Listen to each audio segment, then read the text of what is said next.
बोलिए सतगुरु बंदी छोर कबीर साहेब की जय। संत समाज की जय। भक्तजनों की जय। साहेब बंदगी, साहेब बंदगी, साहेब बंदगी। आज के जो रमैनी है जिस पर हम विचार करने वाले हैं, रमैनी 10 है।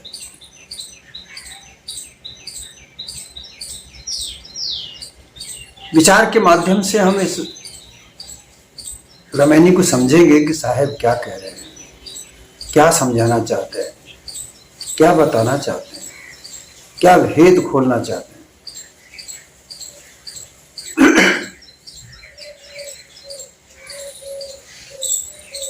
मैं सभी से यही हर बार कहता हूं, सद्गुरु का मूल सिद्धांत वो जांचना परखना है। इसी को पारख कहते हैं। संसार में सभी तरह के मत पंथ अपनी अपनी जगह है, उनकी अपनी अपनी मान्यताएं हैं।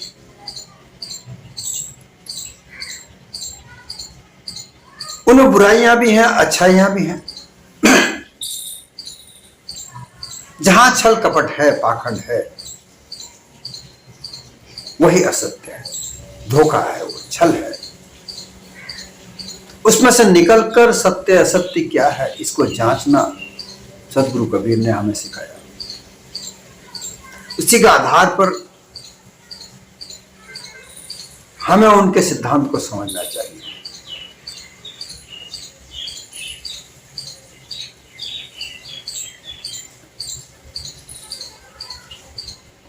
सदगुरु कबीर की ये जो रमैनी है,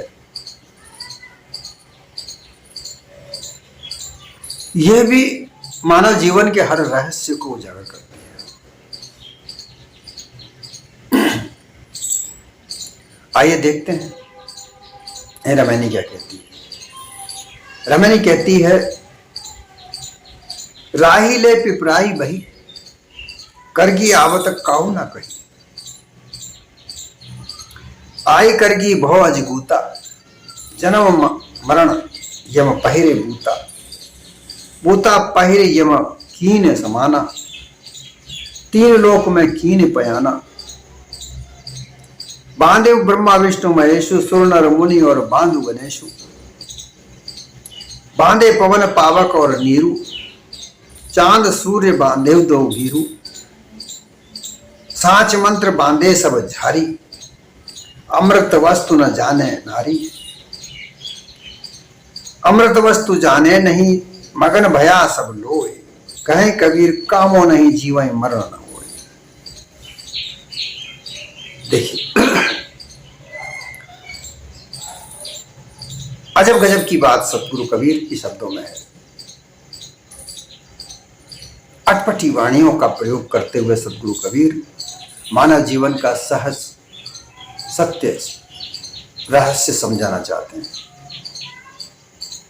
परंतु लोग कई तरह के अर्थ लगा करके, कोई वेदांत के आधार पर अर्थ लगाता है, कोई योगियों के आधार पर लगाता है, कोई राम के आधार पर लगाता है, कोई कहां लगाता है, कोई कहां लगाता है। सत्य यथार्थ वाणी जाल से निकलकर सार शब्द का जो अर्थ है वह सदगुरु ने इस रमैनी में कहा है, जो हमारे सबके समझने के लायक है। हमें समझना चाहिए। इसीलिए सदगुरु कबीर ने बीजक को गुप्त धन बताने वाला कहा है। बीजक वित्त बतावे, जो कोई वित्त गुप्ता होए। बीजक कहा जाता है कि बंजारे लोग अपने धन को कहीं बिगाड़ दिया करते थे। धन सोने चांदी के, मोहरों के, हीरा मोतियों के आधार पर होता था।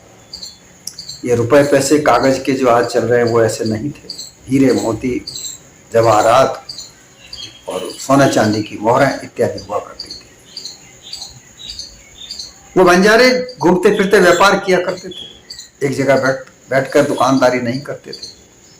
उनके पास ज्यादा धन हो जाता था तो वो कहीं उस धन को गाड़ दिया करते थे। वहां एक गुप्त संदेश लिखकर किसी पत्थर पर एक बीजक लिख दिया करते थे। उसमें गुप्त संदेश लिखा करते थे, जानकारी लिखा करते थे। फिर वह जानकारी की एक प्रति उनके पास रखा करते थे। फिर कभी वापस उस धन को निकालने की आवश्यकता पड़ती थी तो उस बीजक पत्थर पर जो बीजक गुप्त संदेश लिखा हुआ होता था उसको जानकर वो वहां खोदा करते थे। इसी प्रकार से बीजक भी एक गुप्त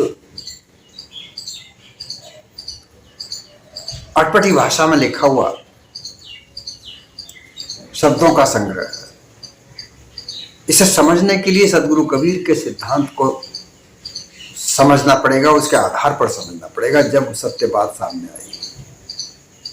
अन्यथा तो कई जगह पर कबीर की बीजक की टीका होती है। कोई क्या लिखता है, कोई क्या लिखता है। यहां कहा है कि राही ले पिपराई बही। राही कौन? जो राह पर चलने वाला। पिपराही अर्थात पीपल का जंगल। पिपराई अर्थात पीपल के बहुत सारे वृक्ष जहां है, पीपल के वृक्ष का जंगल ही है। ऐसी जगह में वो राही भटक गया, बह गया। भटक गया, बह गया का तात्पर्य भटक गया। पीपल के पेड़ का तात्पर्य यहां मन से है। मन चंचल है, पीपल के पत्ते भी चंचल होते हैं, इसलिए साहब ने यहां पीपल का पत्ता पिपराही का प्रयोग किया। पीपल के पत्ते उनकी कोमल डंडी पत्ते से जुड़ी होती है, वो डाली से जुड़ी होती है। इस कारण से वो पत्ते जरा सी थोड़ी सी हवा चलते ही वो एकदम फटफट फटफट हिलते हैं। बड़ का पत्ता या अन्य पत्ते उनकी डाली छोटी होती है, वो डाली से जुड़े हुए होते हैं, कठोर होती है उनके साथ, जैसे आम का है, तो वो हिलते नहीं हैं। तो चंचलता का आधार लेकर सदगुरु कबीर ने यहाँ लिया। और चंचल कौन है? ये मन है। क्योंकि मन ही के द्वारा इस संसार में जो भी कार्य होते हैं, जो भी भास मिलता है, कर्म होते हैं और कर्मों का भास बनता है, वो सब मन से ही बनता है। उसे से अवधारणाएं, धारणाएं, मान्यताएं बनती हैं और उनसे बुद्धि निर्णय लेकर चित्त को पहुंचाती है। चित्त से अध्यास बनता है और उसी अध्यास में ये जीव अपने आप को वैसा ही मान लेता है। तो जो ये यहां पर अलंकार से संबोधित वाणी जो कही साहिब ने, उसको अगर हटा दें तो भाव निकलता है कि चंचल मन के भास में, अध्यास में ये जीव बह गया। जो मन का भास अध्यास बना, उसी के आधार पर जीव ने अपने आप को मान लिया कि मैं ऐसा हूं।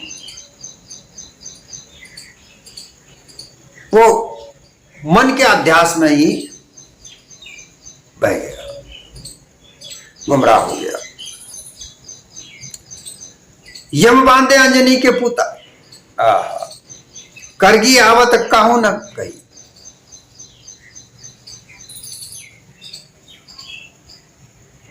करगी अर्थात कार्य से हुए, कार्य से संबंधित, काम से संबंधित, अर्थात वह क्या? इच्छा। इच्छा से कार्य होता है और ये सब कहां होता है? माया के आधार पर होता है। सारे संसार में माया का जो स्वरूप देखते हैं हम, त्रिगुण माया का स्वरूप हम देखते हैं, उसका प्रभाव जब आया, क्योंकि मन भी माया के प्रभाव से ही चंचल है। सारे जितने भी हम देखते हैं, सबके हृदय में मन अलग अलग है, सबकी देह रूप में अगर हम देखें तो सबका हृदय अलग है, उनमें मन अलग है, उनके विचार अलग हैं। मतपंथ बनने का कारण क्या है? अलग अलग मतपंथ हैं। ये सब मायावी हैं, लेकिन किसी ने ये नहीं कहा कि ये माया है, क्योंकि सबको उसमें फायदा है, लोभ है, लालच है। तो किसी ने जब वो माया का प्रभाव जब आया मन पर, किसी ने नहीं कहा कि भाई ये मन का प्रभाव आ रहा है इससे बचो, किसी ने नहीं कहा। पर वो उसमें बनते ही चले गए,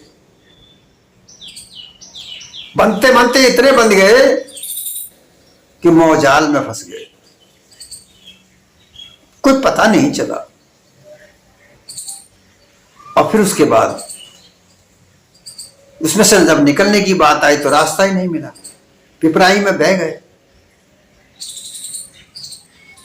यम के आई करगी भो अजबूता, जब ये करगी, ये माया का प्रपंच, माया की अविद्या का प्रसार हुआ, अज्ञान के द्वारा प्रसारण हुआ, और मन ने उसको भास किया, प्रतिभास हुआ। व्यवहार सत्ता में भास लेकर प्रतिभास की ओर बढ़ा, तो जन्म जन्म यम पहिरे भूता।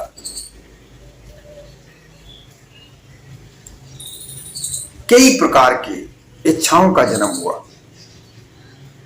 भूता, भूता का तात्पर्य होता है साहस। तेरे बूते की बात है क्या? इतना भूता है तेरे में, अर्थात साहस। साहस का तात्पर्य कर्म, कर्मकांड। यम कौन? यम वासना, वासना का घर कौन? मन। अर्थात मन ने कई तरह तरह के स्वांग बनाए, कई कई तरह के कर्मकांड बनाए, उपासना बनाई, और उनको वो पहर कर अर्थात धारण करके धर्म बनाए। मन धारियेत स धर्मा, जो मन धारण कर ले वही धर्म है।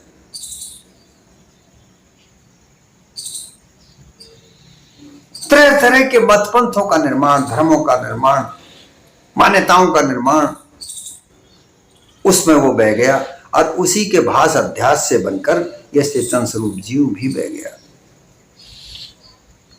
कहीं पारावार नहीं मिला। भूता पहर यम कीन समाना, तीन लोक में कीन पयाना। इस बूते को पहनकर अर्थात इस साहस को लेकर, मन के अलावा कौन साहस कर सकता है? साहसी तो है कर्मकांड करने का, तरह तरह के मत पंथों को निर्माण करने का, उनके लिए मानिंदियों को बनाने का, काल्पनिक वाणियों को रचने का, ये सब मन करता है। तरह तरह के शास्त्र लिखे, और उन शास्त्रों को लिखकर वाणी जाल संसार में फैलाया।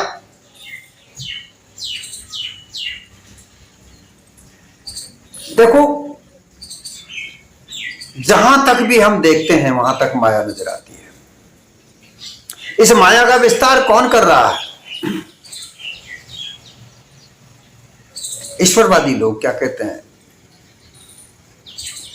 भाई ये तो ईश्वर ने ही माया हम पर फैलाई है, तो अब हम कर भी क्या सकते हैं? ये कौन मान रहा है? मन मान रहा है, और इसी का अध्यास जीव है। वो भी ऐसे सोचता है, मैं क्या कर सकता हूं? ये माया रघुनाथ की, ये प्रभु की माया है, वही फैलाते हैं, वही समेटेंगे। हम क्या कर सकते हैं?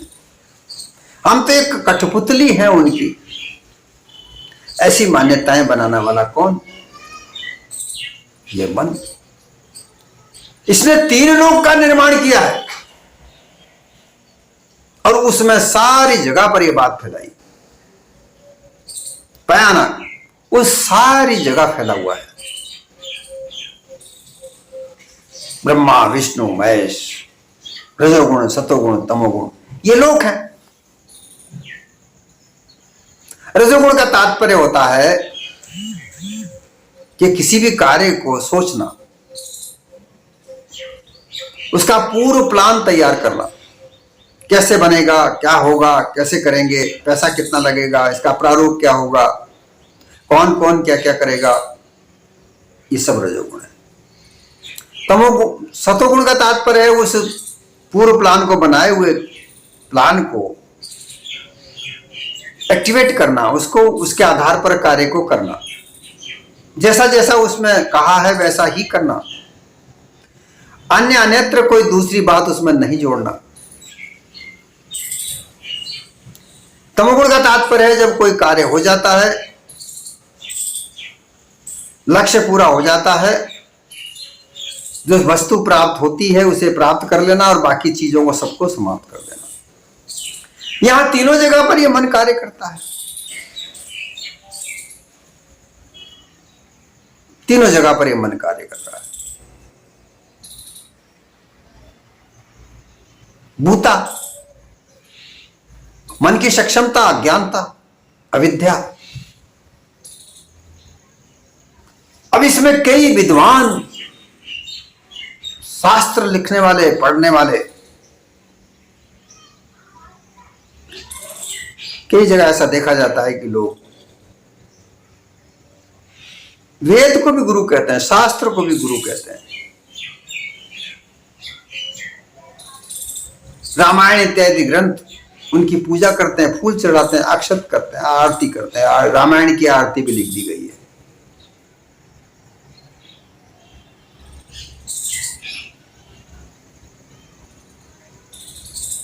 राग उत्पन्न होता है, जिस मत पंथ में चलते हैं वहां वो राग होता है, उससे बंधा हुआ होता है, उसमें जो जो नियम है उनका पालन करना उनका लक्ष्य होता है, कर्तव्य होता है। वो वहां से उसको हटा नहीं सकते, छोड़ नहीं सकते, चाहे वो उनके विद्वान है बहुत बड़े, अरे साहब वेदांती बहुत बड़े विद्वान है, लेकिन उस वेदांत के आधार पर बंधे हुए हैं, उनके सिद्धांतों के अलावा वो जा नहीं सकते। बैराग नहीं है, बैराग हो तो अपने उन ग्रंथों में से सार शब्द निकाले, जो पढ़ा है, शास्त्रों को पढ़े, शास्त्रों को देखो, अच्छे अच्छे विद्वानों के अपने अनुभव उन शास्त्रों में लिखे हुए होते हैं। अब उनमें अनुभव में सत्य और असत्य भी होता है, कई बातें उन्होंने अपने मनगढ़ंत भी लिखी होती हैं, कई बातें सार भी होती हैं, तो उनमें से सार निकाले।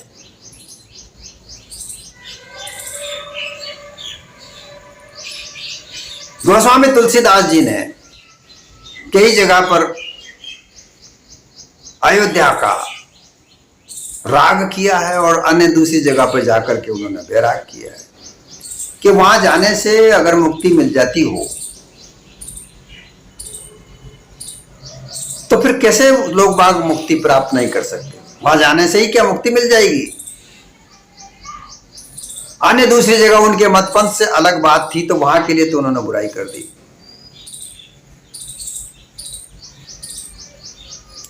और जब अयोध्या की बात आती है तो अयोध्या में कहते हैं कि अयोध्या में मुक्ति मिलती है। तो ऐसे विद्वान ये राग में फंसते हैं बिना बैराग के। बैराग का कारण होता है कि सब शास्त्रों में, सब मतपंथों में जो सार है उसे ग्रहण करना चाहिए, लेकिन रागी हैं। रागी होने का तात्पर्य होता है कि वो अपने मतपंथ को तो अच्छा बताएगा, दूसरे मतपंथ को वो बिल्कुल बेकार बताएगा। और यही आजकल ऐसा हो रहा है ना, आजकल ये ज्यादा चल रहा है। आप देख लीजिए, आप यही चल रहा है सब कुछ, राजनीति जो चल रही है धर्म को लेकर वो यही चल रहा है। इस विशेष समुदाय को भगाओ यहां से, ये विशेष समुदाय ने हमारे साथ ऐसा किया है, वैसा किया है। ये सब रागी वस्तुएं हैं। कोई किसी बात को नहीं मानता है तो मारकाट हो जाती है, कट्टरवादिता हो जाती है। ये राग वस्तु है।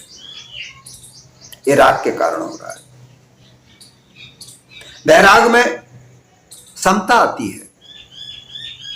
भाई उनका मत भी है ये बात बोलता है, हमारा मत भी ये बात बोलता है, वो फला मत भी यही बात बोलता है, उसमें अच्छी बात क्या है वो हमें ग्रहण करनी चाहिए।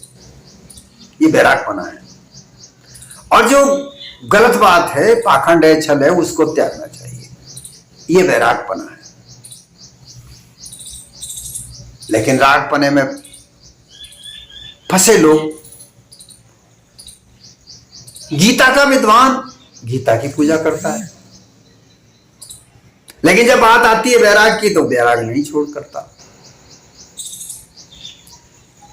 गीता में अच्छी बात भी है, लेकिन रागी बनकर के लोग अगर उसका प्रयोग करेंगे तो दूसरे ग्रंथों को गलत बताएंगे। कुरान के विद्वान है, कुरान में भी अच्छी बातें भी हैं, लेकिन फिर वो गीता का बुराई करेंगे। ईश्वर को मानने वाले, अल्लाह को मानने वाले एक दूसरे के विरोध में हैं। क्यों? क्योंकि वहां राग है, वैराग नहीं है। वैराग वहां होता है जहां समतुल्य होती है, समतुल्यता होती है।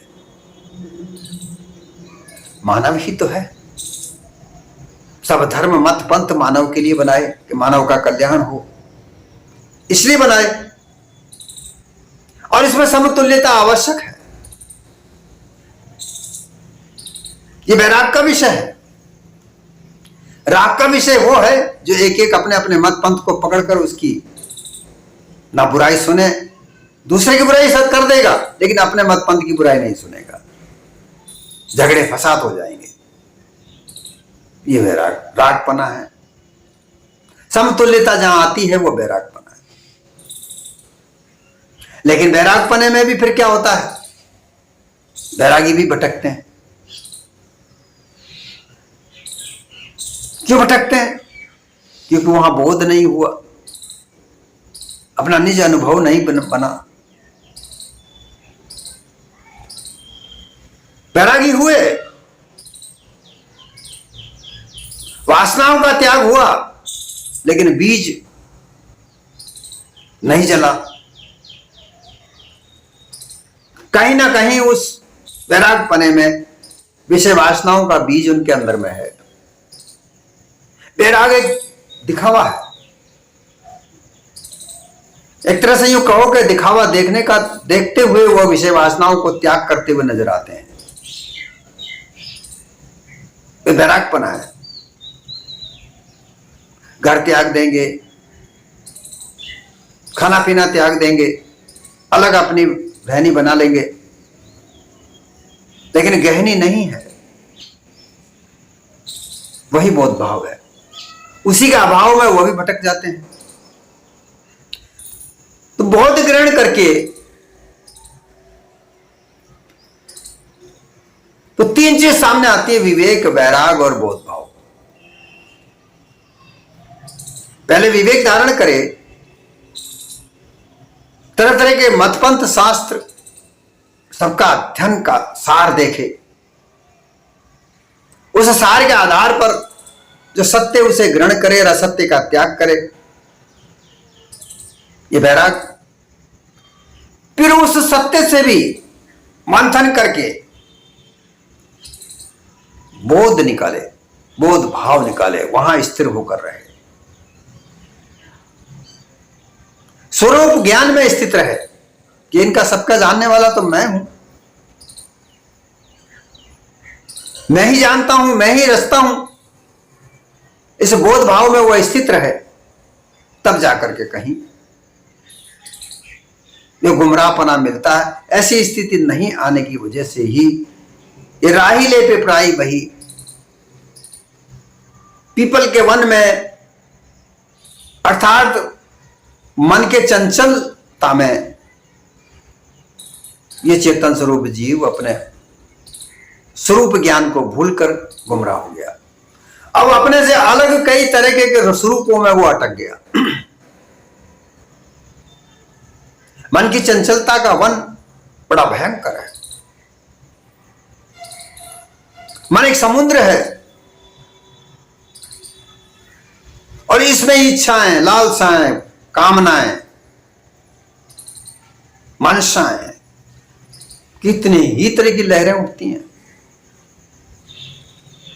उन लहरों में से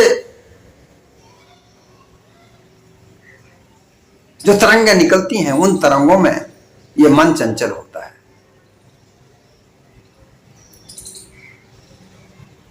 मन का दर्पण संसार होता है।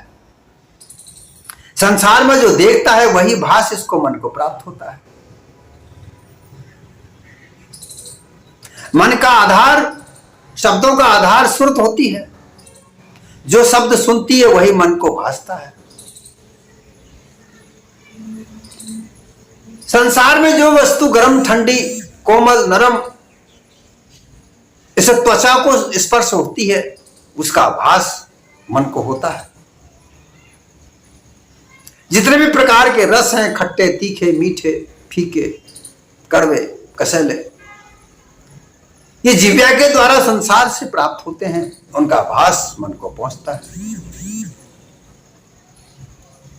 गंध, सुगंध पहुंचती है। ये सब भास मन को पहुंच करके उसका अध्यास जीव तक पहुंचता है और उसी के आधार पर वो अपने आप को मन अपना बना लेता है। और वो संसार का जो दरिया है, कितने ही प्रकार के दरिया इस मन रूपी समुद्र में आकर मिलते हैं। तीनों लोक में इसने ऐसा ही कर रखा है। कोई बचता नहीं, छूटता नहीं। इसी में बंधा हुआ सारा संसार है।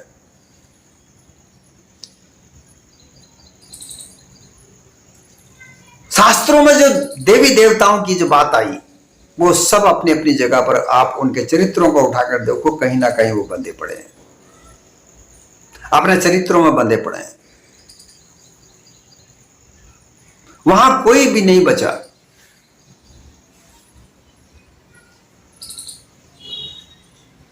सभी से मन के दायरे में आकर बंधे पड़े हैं।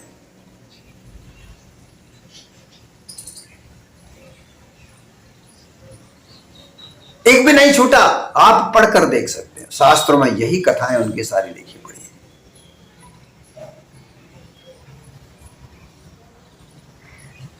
है। स्थूल देह में देवताओं को स्थूल कहा गया तो उनके पास भी वही मन था। उनकी देह में वही चेतन स्वरूप जीव रमैया राम था, जो इस मन के चंचलता में बह करके वो गुमराह हुआ और उनके चरित्रों पर दाग लगे। चरित्रता हीनता आई, चरित्र की हीनता वहां पर उनको प्राप्त हुई।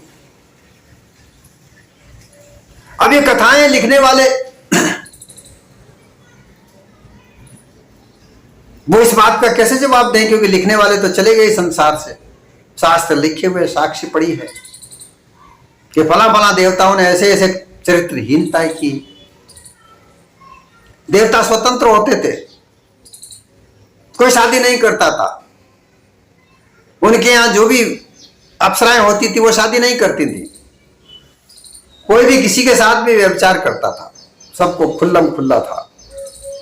ऐसे शास्त्रों में लेख मिलते हैं। इंद्र का नाम आता है, स्वर्ग में सभी स्वर्ग हैं, क्योंकि वहां वो देवताओं का सबसे बड़ा राजा था। शराब पी जाती थी, अप्सराएं नृत्य करती थीं। वहां कोई किसी के साथ भी कुछ भी करे, कोई रोक टोक नहीं थी। ऐश्वर्य था। बंधे पड़े थे अपने अपने विषय वासनाओं में, बंधे पड़े थे अपने अपने चंचलताओं में। मन की चंचलता में मन विषय वासना तैयार थी। उनकी लालसाएं, इच्छाएं, आकांक्षाएं, जिज्ञासाएं, ये सब उनको वहां बांध कर रखती थी। और सब कोई भी निर्बंधन नहीं था। इसी बात को पिछली साखी जो रमेनी थी उसमें कही, बंद बनावे दो फल पावे। जो बंदी जनों की आराधना प्रार्थना करेगा तो बंधन ही फल मिलेगा, वो मुक्त कैसे होगा? बांध दिया सो दे, जो बंधा हुआ है वो तो बंधन ही देगा, कैसे मुक्त करेगा? यही परिस्थिति में सब लोग बनते चले गए।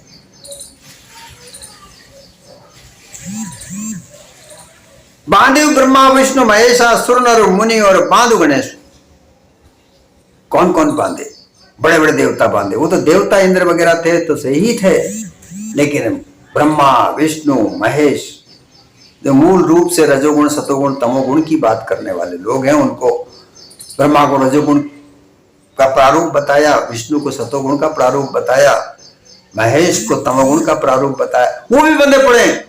उन्होंने भी, उनको भी इस माया ने बांध दिया, करगी ने बांध दिया, उनके मन की चंचलता ने उन्हें बांध दिया, उनको भी गुमराह कर दिया, पिपराही में उनको भी गुमराह कर दिया।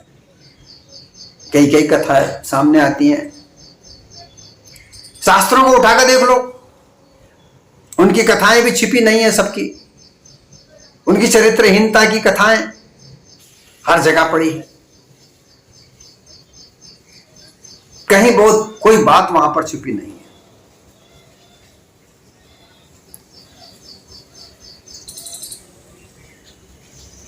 सुर नर मुनि और बांधे गणेश।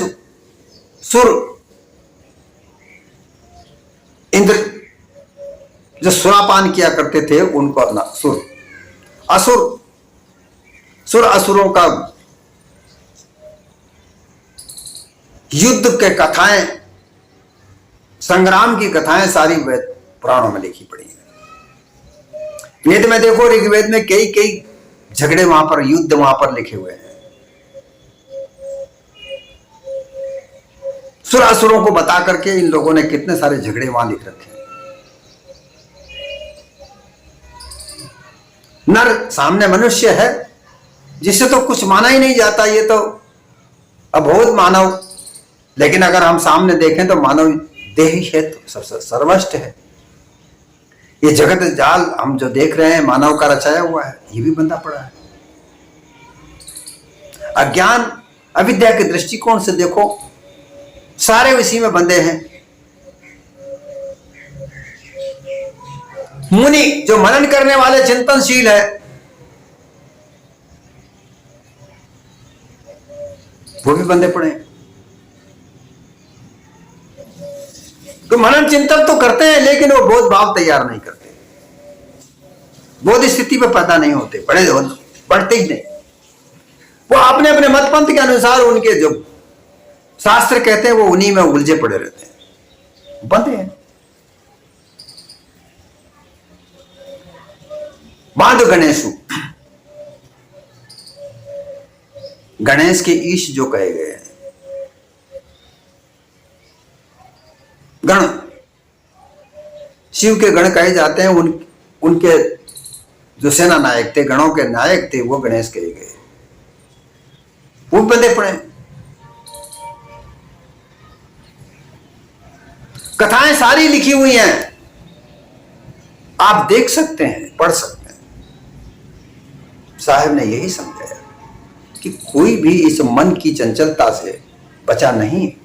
इस मन की चंचलता ने सभी को एक पिपराही में बहा दिया,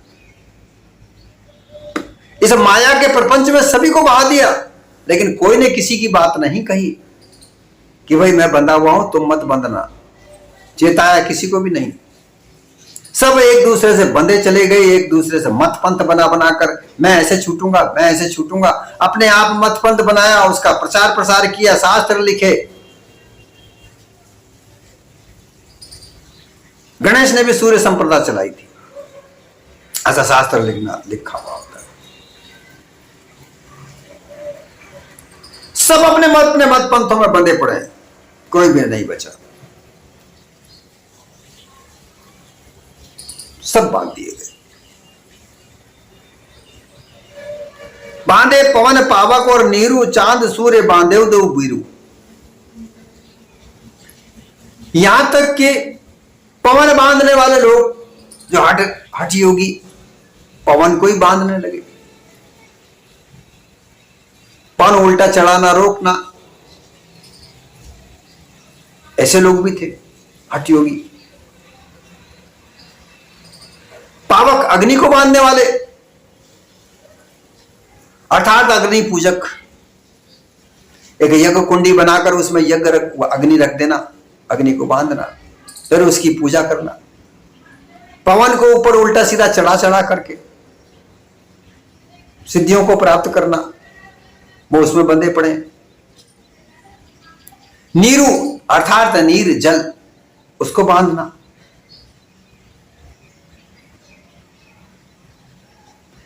तीनों तत्वों को अर्थात पांचों तत्वों को बांध करके सृष्टि की रचना करने वाले लोग ऐसा कहते हैं कि भाई ब्रह्मा विष्णु महेश ने सृष्टि की उत्पत्ति की, पांचों तत्वों को बांध दिए, ऐसा लिखा है शास्त्रों में। अर्थात वो पांचों तत्वों की प्रकृति में वो बंध गए। पांच तत्व की अलग अलग प्रकृतियां, उनके अलग अलग कार्य इस शरीर में काम देते हैं। पृथ्वी तत्व से जो विषय तत्व बनता है वो गंध सुगंध बनता है। जल तत्व से जो विषय बनता है रस बनता है। वायु तत्व से जो विषय बनता है स्पर्श बनता है। अग्नि तत्व से जो विषय बनता है वो रूप बनता है। आकाश तत्व से जो शब्द रूपी विषय बनता है। ये सारे हमारे काम आ रहे हैं, हम इन्हीं में बंधे पड़े, पांचों विषय में बंधे पड़े। सारा संसार पांच विषय की भोग वासनाओं में बंधा पड़ा है।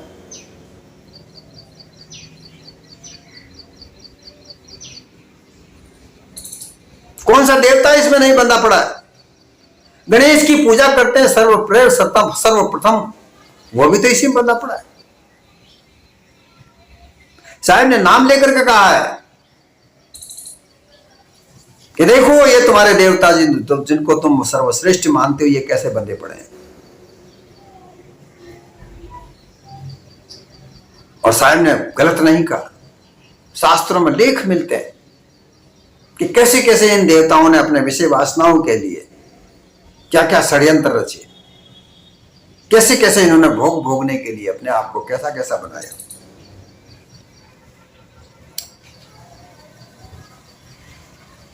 साच मंत्र बांधे सब झारी, अमृत वस्तु न जाने नारी। मंत्रों का उच्चारण किया गया, मंत्र लिखे गए ऋग्वेद में। 10 मंडल बनाए, 10 मंडल में सुक्त बनाए, सुक्त में मंत्र बनाए। और उन मंत्रों के आधार पर देखा जाए तो कई कई मान्यताएं बनाई गई हैं। तो उन मंत्रों में देवी देवताओं को बांध दिया, अर्थात उनकी व्याख्या लिख दी गई कि वो देवता ऐसा होता है।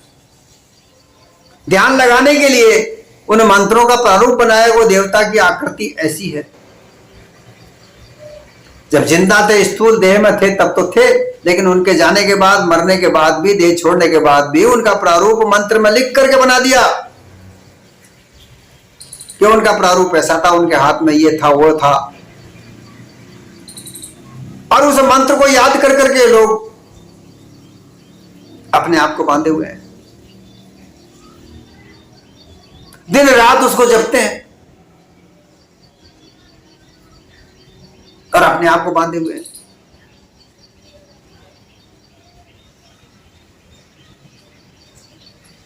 अमृत वस्तु नहीं जान, लेकिन इन मंत्रों को जाप से जो अमृत वस्तु उसको नहीं जान पाए। अमृत वस्तु क्या? अमृत, हटा दो मृत हो जाएगा, अर्थात अमृत जड़ देह। और अमृत हो जाता है तो अमृत का मतलब होता है जो जागृत है, जीवित है। और जीवित कौन है? देह में जहां जीव है। और ये जीव कौन है? यही तो अमृत है। ये कभी मरता नहीं है, अजन्मा है, अमर है, अविनाशी है। तो इसे कोई ने नहीं जाना।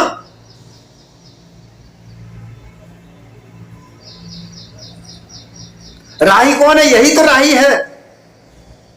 84 लाख योनियों में भटक रहा है, बह रहा है, बहता जा रहा है, राह नहीं माना, जाना ही नहीं रही। ये पीपल के वृक्ष में, पीपल की झाड़ियों में, जंगल में बहता जा रहा है।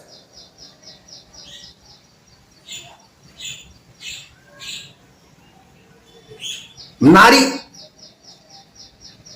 वाणी रूप नारी ने इस भेद को जाना नहीं और सारे संसार में फैलकर इस चेतन स्वरूप जीव को भटकाया। अमृत जो चेतन बोध है उसको नहीं बताया। दूसरे दूसरे मंत्र लिख लिख करके, ये वो देवता ऐसा है, वो देवता ऐसा है, उसके प्रारूपों को लिखकर इस वाणियों ने जाल फैलाया और इस जाल में अमृत वस्तु को नहीं जाना। चेतन स्वरूप जीव जो अमर अविनाशी है उसको नहीं जाना।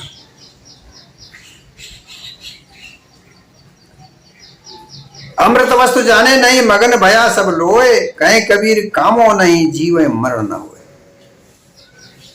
सदगुरु कहते हैं कि उस अमृत वस्तु को अर्थात अमर अविनाशी को नहीं जानने के बजाय सारा संसार इस पिपराही में मस्त हो गया। लोए अर्थात जगत। यहां अब एक की बात नहीं कहते, वो सारे संसार की बात कहते हैं कि जिस प्रकार से राही को पिपराही ने बहा दिया, उसी तरीके से सारे संसार को ये वाणी जाल ने बहा दिया। जहां पर अमृत वस्तु नहीं जान पाई, वो खुद ही नहीं जानती तो वो दूसरों को क्या बताएगी? जान ही नहीं पाई। इसलिए कहे कबीर कामो नहीं। कबीर साहब कहते हैं, यहां पर समझाते हैं,